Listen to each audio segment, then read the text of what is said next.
Hi there everybody, it's Gus the Hutt here, bringing you another one of my random thought videos. Today I'm talking about wargaming superstitions. What kind of superstitions and that we encounter in the hobby and how founded they are.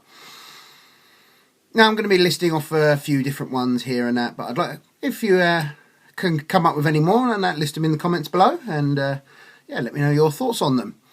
Now the first one I'd like to go over is anything but a 1. It's just a phrase you just don't say. If you say anything but a 1, you know exactly what that next dice roll is going to be.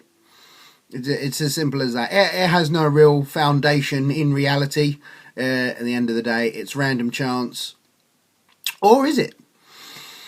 There is an argument to be made for there being a psychological subconscious factor that may make you roll the dice in such a way that it will roll up a 1. Obviously it's completely subconscious and uncontrollable in that, because if people knew how to do that consciously, then they'd be doing it all the time. But yeah, what do you think about that?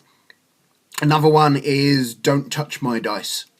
If me on a personal level, I actually I'm on board with this one. I don't like other people touching my dice, and if somebody picks up my dice and rolls it, I won't roll it from then on. Just a little neurosis that I have. Another good example, another dice one. It's amazing how many dice ones that there are. Yeah, if you do roll a 1, pick up another dice. I see this one a lot, and can be founded in a little bit of reality, this one, because if you pick up a dice that's facing on a 1, then you roll it, and it will turn a certain number of times, and usually by this strength and height that we throw at, it will generally tumble and turn a reasonably... So it will stay rolling a consistent number of times most of the time, and usually end up in a roughly similar orientation. So by picking up a fresh dice, you're completely randomising, once again, what the next result is. By not... You can do the same thing by picking up the dice, you just change its orientation first before you pick it up. But yes, using another dice, it's a very common one. Now, the biggest one of the lot. Painted versus unpainted models. Now, I read an article a long while ago where, I can't remember who it was that was talking about superstitions that painted models perform better than unpainted models. But he went on a little bit further to say that exceptionally well painted models perform worse.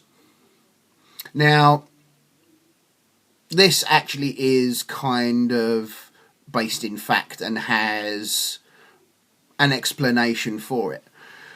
The idea that exceptionally well painted models are usually the provenance of people that are mainly in the hobby for the painting and modelling side of things.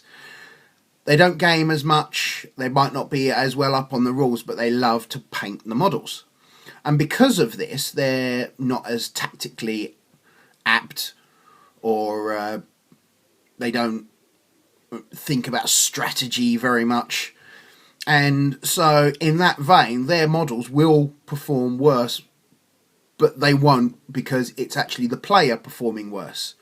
So the player doesn't have as much of a head for the game if they are more heavily on the painting side of things. Now, that doesn't go for everybody, but it is a trend, and it has bred this superstition that painted versus unpainted versus very well painted models perform differently, and it's to do with the models, but it's not. It's to do with the player.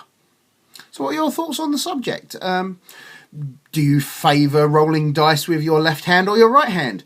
Do you only paint with old brushes? Do you have to spin around 3 times, tapping your head every time you roll a 6? So just let me know in the comments below, and let me know what your wargaming superstitions are. Until next time, I'm Gus the Hutt. Please remember to like, subscribe the channel, and share it with your friends. See you next time.